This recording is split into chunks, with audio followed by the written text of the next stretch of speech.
Sabrina Cruz is an incredibly talented YouTuber. Her videos keep blowing up, one after the other. After 3 weeks of watching and rewatching all of her videos, I think I've stumbled on something big. You see, I don't think Sabrina has a magic key that unlocks YouTube success. I think Sabrina is the key. Bear with me, the internet is filled with advice on how to go viral on YouTube. But what is it all based on? Well, most of it is just looking at big YouTubers and writing down what they do, which sounds simple enough, but here's the thing, it's a terrible idea. You might look at a big YouTuber's video and notice they always use caps in their titles, but what does that prove, really? Maybe the videos are doing well despite having caps in the title. Maybe what really makes the video successful is the thumbnail or the editing or the fact that they already have tons of subscribers. There are simply too many moving parts to tell. And who do we call when we need to find causality in complex situations? No, not Sabrina. Sabrina is coming, okay? Don't worry about Sabrina. She's coming, I promise. She's coming. We're supposed to say science. A scientist will try to have an experiment where he takes the exact same video and uploads it twice to the same channel at the same time with the same thumbnail and title. The only difference would be that one title would have caps in it and the other won't. If one video gets way more views than the other, we'll have our answer. Okay, don't get too excited because that's not going to happen. YouTube doesn't support A/B tests, and no YouTuber is crazy enough to upload 2 identical videos at the same time, so we're stuck. What do scientists do when they can't have a controlled experiment? If you count economists as scientists, they'll look for a natural experiment.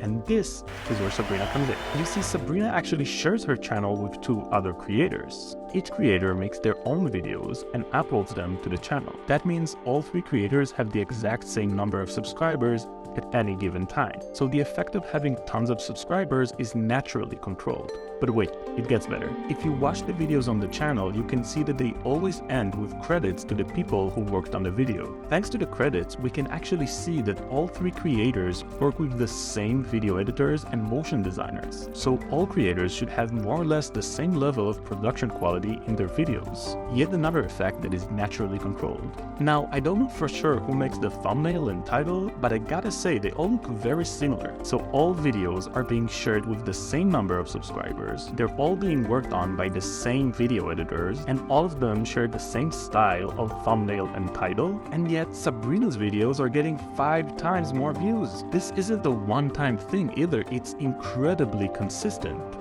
Why is that? We've seen how all 3 creators share the same advantage of having a big YouTube channel. The videos that they make have a good chance of being recommended to their many subscribers. But what if Sabrina has another advantage we're not controlling for? If Sabrina is more famous than the other creators, maybe people click on her videos more often just because they see a familiar face in the thumbnail. That theory is actually very easy to disprove. I'm not sure why, but up to about a year ago, all 3 creators didn't used to have their faces in their thumbnails. And yet, even without her face in the thumbnail, Sabrina got way more views. If the key to Sabrina's success isn't the clickability of the video, it must be something in the video itself. Let's check what the internet says about making a viral video.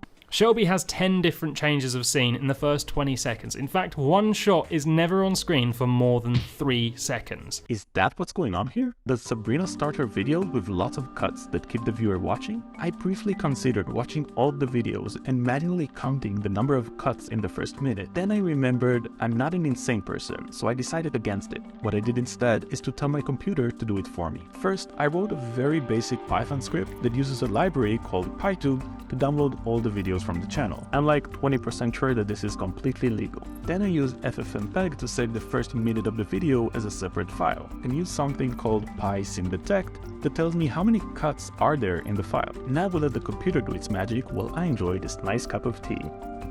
While I do that, like and subscribe because otherwise we'll never see each other again. Okay, the results are in. Sabrina's intros really are a bit faster, but just by a little bit. I also checked if faster intros are correlated to more views, but data says no, so we need a new theory. In 2020, an investor called Josh Constantine published this blog post.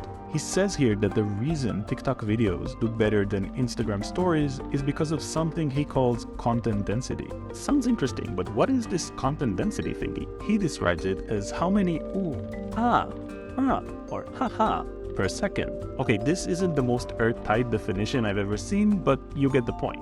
TikTok videos do better than Instagram stories because there are more watchable things happening in a short time span. After watching every video that was ever published to the channel, I did feel like there was something more about Sabrina videos. But how can I prove it? Content density is just a simple fraction. In the denominator, we have the length of the video. That's easy enough to check. The problem is with the numerator. How can we possibly count the number of ooh, ah, ha, or haha? That's incredibly subjective. I haha watching stuff like this.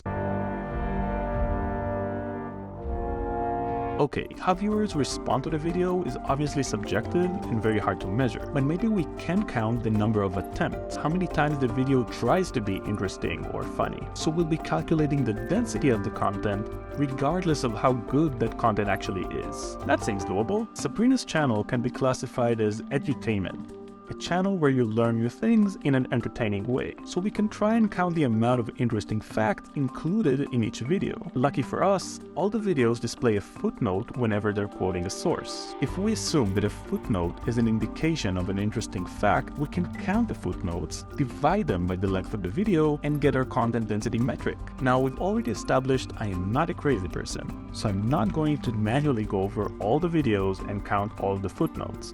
That would be crazy. Instead, I'm going to use PyTesseract, which is a Python repository, not a dragon. This repository finds text that is included in the video, so with just a few lines of code and an unreasonable amount of bugs, I should be able to get our answer. One eternity later. And there it is. Sabrina actually has 2 times more citations per minute than her fellow creators. We can also see that citations per minute is positively correlated with the amount of views the video got. In other words, the more dense the video is with interesting facts, the more likely it is to do well on YouTube. Now, obviously, this isn't the only thing going on here. I have no idea how to measure Sabrina's charisma, but I bet it has a lot to do with her success. I also didn't count the amount of funny parts included in the video, although they're clearly important. I can go on, but my point is, quantifying art is hard. The message of this video isn't put more footnotes in your video. What I'm trying to say is maybe we should all focus a bit less on how to hack the algorithm with mysterious thumbnails and fast-paced editing and focus more on the actual content. Make sure your video is filled with as many interesting, funny, and exciting moments. I know that's what I'll do in my next videos, and the only way you'll get to see them is if you like and subscribe right now. Bye!